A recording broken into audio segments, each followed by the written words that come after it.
The idea of exit watch, that one watch that once you get it, it makes you think that you don't need any other watch. You sell the rest of your collection and you spend the rest of your life perfectly happy wearing this one piece of perfection.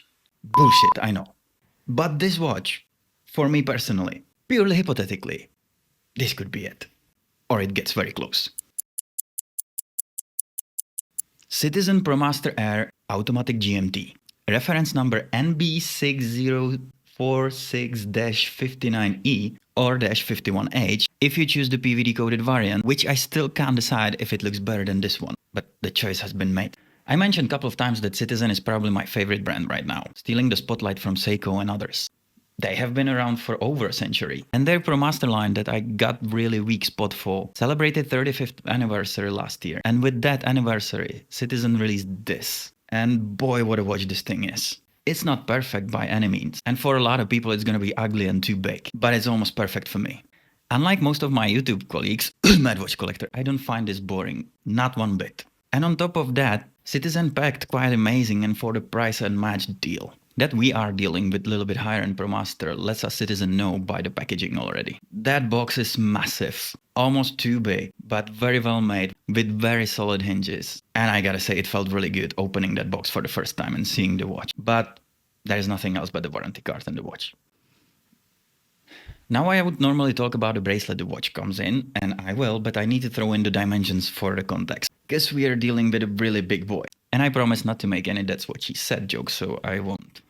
The watch is 44mm in diameter, 12.8mm thick, 22mm lug width, and the bracelet tapers from 23.3 because the bracelet widens after the end links down to the 19.6 at the clasp. 49.5mm lug to lug. However, and that's where my first criticism really comes in, the bracelet has female end links, which I normally very prefer. But in here, the female end links kind of behave like male end links. They're kind of a transgender. They don't move at all. They stick out and stay sticked out, effectively turning into male end links, kind of extending the lug to 54mm. And that is a big thing. The bracelet as such, however, is nothing short but amazing. It is true 5-link bracelet, beautifully brushed on odd links and high polished to a very high standard on even links. It's got really good articulation, it wraps around the wrist nicely, no sharp edges, and the end links fits to the watch head perfectly. It doesn't feel like an afterthought, which is quite often the case for most of the big brand Japanese watches. Seiko. Okay, the clasp isn't anything extra. There is no on-the-flight adjustments, only 3 micro adjustment holes, but the links are quite short, so the fit shouldn't be a problem. Pressed upper, milled lower with signed security foldover. For what it's worth, it at least is very well machined. It doesn't move a hinge and the tolerances are very good. Objectively, I can't complain about the bracelet one bit. And it's probably the best stock bracelet I ever received a watch on. Sized up for my about 7-inch wrist, the watch weighs 164 grams. And it somehow feels heavier than that. I can't really explain why. I have a theory. The bigger the watch head is, the less I want to actually wear it on a bracelet. And I tend to swap it for something like a NATO style strap. But again, that is highly subjective preference to me. And objectively again, the bracelet is phenomenal. And it is not uncomfortable by any means. I just really can't see people with a lot smaller wrists than mine pulling it off. Because of those end links that can't decide whether they're female or male. And let's look at the big boy's head now. Asymmetrical case with 2 crowns. One typically at 3 o'clock with crown guards and the other one at 8 o'clock with a little bit smaller crown guards. And the case is awesome.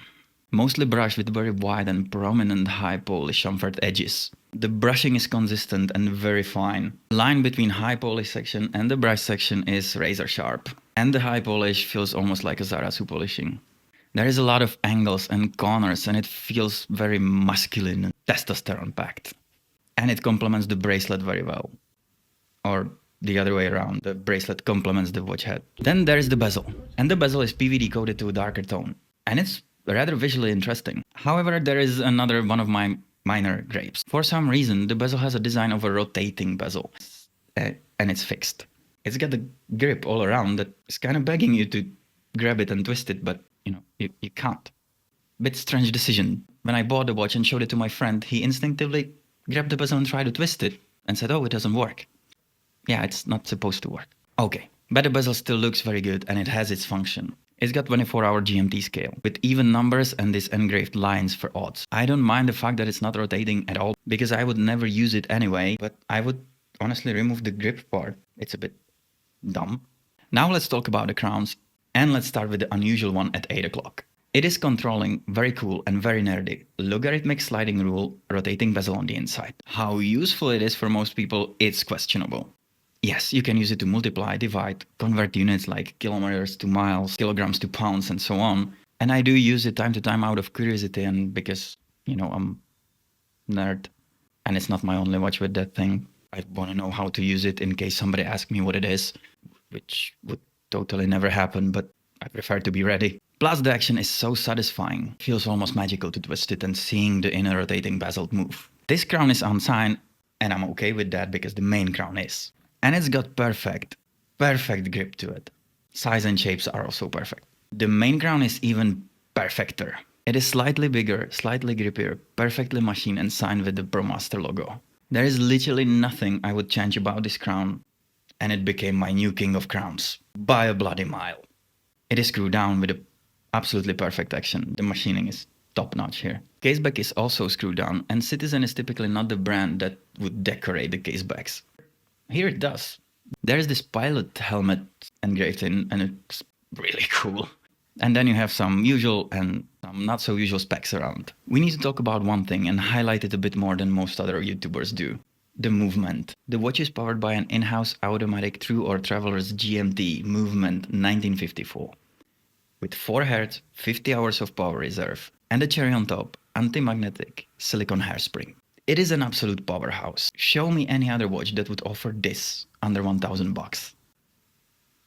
Right, you can't. Mine particular one also runs very well, plus 2 seconds a day, and that in my books is nothing to complain about really. I have zero complaints about this movement, and no, I don't mind the fact that it's noisy. For 99% of my use cases, I cannot hear it. And no, I don't even mind the wobble from unidirectional winding rotor. I got 100 kilos. I can't imagine a person that would be bothered by a wobble of 15 gram rotor in a watch that already has 160 grams on a wrist. Let's calm down, Karel, and look at the dial. And that part, to me again, it's perfection. Starting with the inner rotating logarithmic bezel, printed in white. Very sharp and very legible considering how small it actually is. Identically finished mini track, drawing the line between the geeky part and the normal, usable part of the dial. Applied indices with high polished frames and not a lot of depth, to be honest. They almost look like they're pressed from behind, but I found specifications that they are applied, so I will believe that. Nevertheless, they are finished to a very high standard and they look awesome.